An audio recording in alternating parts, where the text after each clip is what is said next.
নমস্কার, আমি তস্মিনা। নমস্কার, আমি ইন্দ্রাণী। শুরু করছি বিয়ন্ড পলিটিক্স। লড়াই চলছে জোরদার, রাহুল বনাম সরকার। আমি না খুব চাপে পড়েছি। কেন রে, কি হলো? কোনো হেল্প লাগবে? তুমি হেল্প করতে পারবে না? এই বিপদ থেকে রক্ষা পাওয়ার কোনো উপায় নেই। আরে কি বিপদ হয়েছে সেটা তো বল। আমি অফার দেখে বাড়ির অ্যাড্রেসে একটা ড্রেস অর্ডার করেছিলাম। সে তো ভালো কথা, পুজোর আগে নতুন ড্রেস কিনেছিস। ধুর, আর ভালো কথা, অফার টফার সব জালি। আমি ঠিক করে টার্মস অ্যান্ড কন্ডিশনস পড়িনি। এবার বাড়িতে অর্ডার যাবে ৮,০০০ টাকার। মা আমায় মেরেই ফেলবে এবার। এ তো ভয়ানক বিপদ। সত্যি এই বিপদ থেকে আমি তোকে বাঁচাতে পারবো না। আমি জানতাম আমার সঙ্গে এসব হয়। ধুর, আমার আর ভালো লাগে না। শুধু তোর সঙ্গে এসব হয় না রে, অনেকের সঙ্গেই হয়। কার সঙ্গে হয় গো? আমাকেও বলো, একটু সান্ত্বনা পাই। নির্বাচন কমিশনও খুব চাপে আছে। কেন, আবার কি হয়েছে? রাহুল গান্ধীকে হলফনামা দিতে বলেছে কমিশন, কিন্তু রাহুল গান্ধী 1 ইঞ্চি সরতে নারাজ। মানে আবার কি বলেছে রাহুল গান্ধী? আবার কমিশনকে কড়া আক্রমণ করেছেন রাহুল। হলফনামা দেওয়া তো দূরের কথা, উল্টে কমিশনকেই চ্যালেঞ্জ ছুড়ে দিয়েছেন। চ্যালেঞ্জ? কি চ্যালেঞ্জ ছুড়েছেন রাহুল গান্ধী? গোটা দেশের কাছে জবাবদিহি করার চ্যালেঞ্জ। দেখ খবরটা। লোকসভার বিরোধী দলনেতা রাহুল গান্ধী সোমবার বিহারের গয়ায় ভোটাধিকার যাত্রার সভায় ফের একবার সরাসরি আক্রমণ করলেন নির্বাচন কমিশনকে। তিনি অভিযোগ করেন কমিশন ভোট কারচুপির সঙ্গে জড়িত এবং বিজেপির পক্ষপাত করছে। রাহুল বলেন, নির্বাচন কমিশনের চুরি ধরা পড়েছে, অথচ তারা আমার কাছ থেকে হলফনামা চাইছে। আমি স্পষ্ট করে বলছি, এবার গোটা দেশ কমিশনের কাছ থেকেই হলফনামা চাইবে। আমরা প্রতিটা রাজ্য, প্রতিটা লোকসভা এবং প্রতিটা বিধানসভা আসনে গিয়ে প্রমাণ করব কিভাবে ভোট চুরি হয়েছে। তিনি কমিশনের 3 প্রধান কমিশনারকে সরাসরি সতর্ক করে বলেন, ভারত জোট সরকার এলে ভোট চুরির দায়ে আপনাদের বিরুদ্ধে ব্যবস্থা নেওয়া হবে।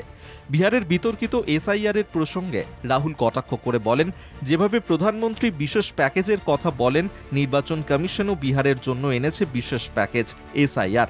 আসলে এটি ভোট চুরির নতুন কায়দা। তিনি দাবি করেন, শুধু বিহার নয়, মহারাষ্ট্র, হরিয়ানা ও কর্ণাটক সহ একাধিক রাজ্যে ভোটার তালিকায় অনিয়ম হয়েছে। তাঁর অভিযোগ, মহারাষ্ট্রে লোকসভা নির্বাচনের পর মাত্র 4 মাসে প্রায় 1 কোটি নতুন ভোটার যোগ হয়। আমাদের ভোটের সংখ্যা কমেনি, কিন্তু বিজেপি হঠাৎ অনেক আসনে জিতে গেল। এ থেকেই বোঝা যায় নির্বাচন কারচুপির মাধ্যমে বদলে দেওয়া হয়েছে। রাহুল আরও বলেন, আমরা কর্ণাটকের বেঙ্গালুরু সেন্ট্রাল আসনে নিজস্ব অনুসন্ধান চালাই। সেখানে 1 লক্ষেরও বেশি ভুয়ো ভোটার পাওয়া গিয়েছে। এর আগে একটি সাংবাদিক সম্মেলনে রাহুল অভিযোগ করেছিলেন, নির্বাচন কমিশন বিজেপির সঙ্গে মিলেমিশে কাজ করছে। গয়ায় তিনি আবারও বলেন, আমি কমিশনকে 5টি উপায়ে ভোট চুরির প্রমাণ দিয়েছিলাম, কিন্তু তারা তদন্ত না করে আমার কাছেই 7 দিনের মধ্যে হলফনামা চাইছে। দায় তাদের, অথচ বোঝানো হচ্ছে আমাকেই।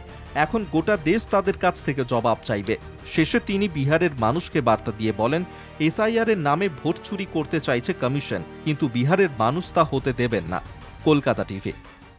বাপরে, বিরোধী দলনেতা তো পুরো তাণ্ডব চালাচ্ছেন। তাণ্ডব বলে তাণ্ডব। বিহারে ভোটার অধিকার যাত্রা বিজেপির কাছে বড় চ্যালেঞ্জ। সত্যিই তাই। এবার আমার একটু ভালো লাগছে। কেন, কি হলো?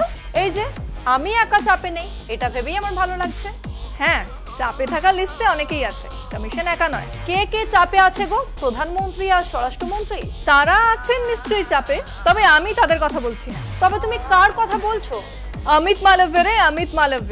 অমিত মালব্য কেন আবার চাপে আছেন? দলের ভেতরেই অমিত মালব্যের যোগ্যতা নিয়ে প্রশ্ন উঠেছে। মালব্যের যোগ্যতা? কেন, অমিত মালব্য কি অযোগ্য? দলের লোকজনই তেমন বলছে। মালব্যর থেকে বেটার কাজ নাকি রাহুল গান্ধী করছেন। মানেটা কি? আমি কিছুই বুঝতে পারছি না। তাহলে দেখ খবরটা, বুঝে যাবি সব। অমিত মালব্য খুবই চাপে পড়েছেন, কারণ রবিবার বিহারে রাহুল গান্ধী তার ভোটার অধিকার যাত্রা শুরু করেছেন। বিজেপি সোশ্যাল মিডিয়া সেল, যার দায়িত্বে মালব্য, ডানপন্থী মহলের মধ্যেই সমালোচিত হচ্ছে।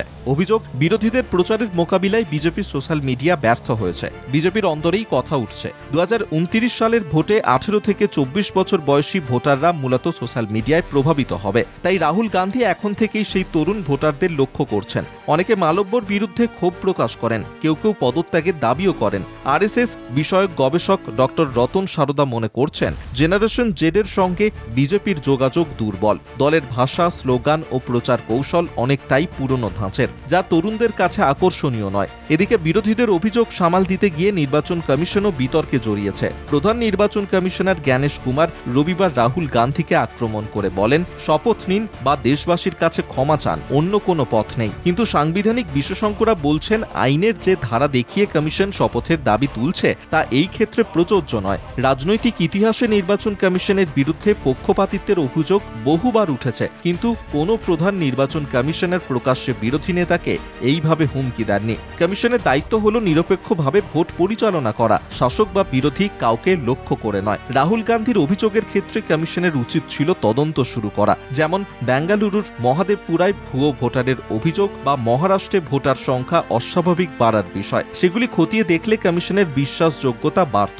অন্যদিকে বিজেপি নেতা অনুরাগ ঠাকুরও বিরোধীদের আসনে ভুয়ো ভোটারের অভিযোগ করেছেন, কিন্তু সিইসি সেসব নিয়ে মন্তব্য করেননি। সবচেয়ে গুরুতর বিষয় হলো মানুষের আস্থা ধীরে ধীরে কমছে। লোকনীতি সিএসডিএস এর এক সমীক্ষা বলছে দিল্লি, আসাম, কেরল, উত্তরপ্রদেশ, মধ্যপ্রদেশ সহ একাধিক রাজ্যে অবিশ্বাস বাড়ছে। 2019 সালে যেখানে 10% মানুষ কমিশনের প্রতি আস্থা হারানোর কথা বলেছিলেন, 2025-এ অনেক রাজ্যে তা 30% পৌঁছেছে। অতীতে একাধিকবার কমিশনের ভূমিকা নিয়ে বিতর্ক হয়েছে। মোদী সরকারের সময় এই অভিযোগ আরও বেড়েছে। যেমন 2019 সালে মোদী ও শাহর বিরুদ্ধে অভিযোগ উঠলেও কমিশন ছাড়পত্র দিয়েছিল। পরে সেই সময়ের কমিশনার অশোক লাভাসাকে বিদেশে পাঠানো হয়। 2023 সালে সুপ্রিম কোর্ট সিইসি নিয়োগে প্রধান বিচারপতিকে অন্তর্ভুক্ত করার নির্দেশ দিয়েছিল, কিন্তু কেন্দ্রীয় সরকার আইন বদলে প্রধানমন্ত্রীর হাতে নিয়োগের ক্ষমতাই রাখল। সব মিলিয়ে কমিশনের প্রতি মানুষের আস্থা ক্ষয়ে যাচ্ছে। এটা দেশের গণতন্ত্রের জন্য বড় সংকেত। যদিও এখনো সংখ্যাগরিষ্ঠ মানুষ বিশ্বাস করেন কমিশন ভোট নিরপেক্ষভাবে করাবে, তবে আস্থা কমতে থাকলে দায় নিতে হবে শাসক দলকেও। কলকাতা টিভি। সব মিলিয়ে দেশের গণতন্ত্রের উপরেই প্রশ্ন উঠে যাচ্ছে, তাই তো? একেবারেই। নির্বাচন কমিশনের উপর আঙুল ওঠা মানে দেশের গণতন্ত্রের উপর আঙুল ওঠা। কমিশন নিয়ম ভেঙে বিরোধী দলনেতার সঙ্গে সংঘাতে জড়াচ্ছে। আইন বিশেষজ্ঞরা তো তাই বলছেন। সাংবিধানিক সংস্থা হয়ে রাজনৈতিক নেতাদের মতো আচরণ করছে কমিশন। সত্যি, মোদী শাহের আমলে গণতন্ত্রের সব কটা স্তম্ভই বিপদে পড়েছে। মিডিয়া থেকে সংবিধান, বিচার ব্যবস্থা থেকে কমিশন, সবকিছুই কবজা করতে চায় বিজেপি। সেটা কি স্বৈরাচারের লক্ষণ নয়? একদমই তাই। হিটলার ঠিক একই কাজ করেছিলেন। সিনেমা থেকে সংবিধান সব নিজের মতো করে তৈরি করিয়েছিলেন। কিন্তু সেসব করে লাভ কি হয়? ক্ষমতা রে, ক্ষমতা। কিছু মানুষ ক্ষমতা হারানোর ভয়ে সবসময় কুঁকড়ে থাকে, তারাই স্বৈরাচারী হয়ে ওঠে। আরএসএসও তো এখন বিজেপির সঙ্গে সংঘাতে জড়াচ্ছে। আর তাই আরএসএস কে সন্তুষ্ট করার জন্য স্বাধীনতা দিবসের ভাষণে মোদিজি এত কথা বললেন। আচ্ছা, মোদিজিকে রিটায়ার করবেন? বিজেপির নিয়ম অনুযায়ী করা উচিত। আডবাণী, এমএম যোশীদের মতো মার্গদর্শক মণ্ডলীতে চলে যাওয়া উচিত মোদিজি। কিন্তু উনি কি যাবেন? সে জানি না, উনি যা চাইবেন তাই হবে। তবে মোহন ভাগবত নিজেই বলেছেন 75 বছর হয়ে গেলে রিটায়ার্ড হয়ে যাওয়াটাই বেটার। দেখা যাক কি হয়। চলো আজ এখানেই শেষ করি। তাই বিয়ন্ড পলিটিক্স আজকের মতো এই পর্যন্তই। দেখতে থাকুন কলকাতা টিভি, রাত দিন 7 দিন।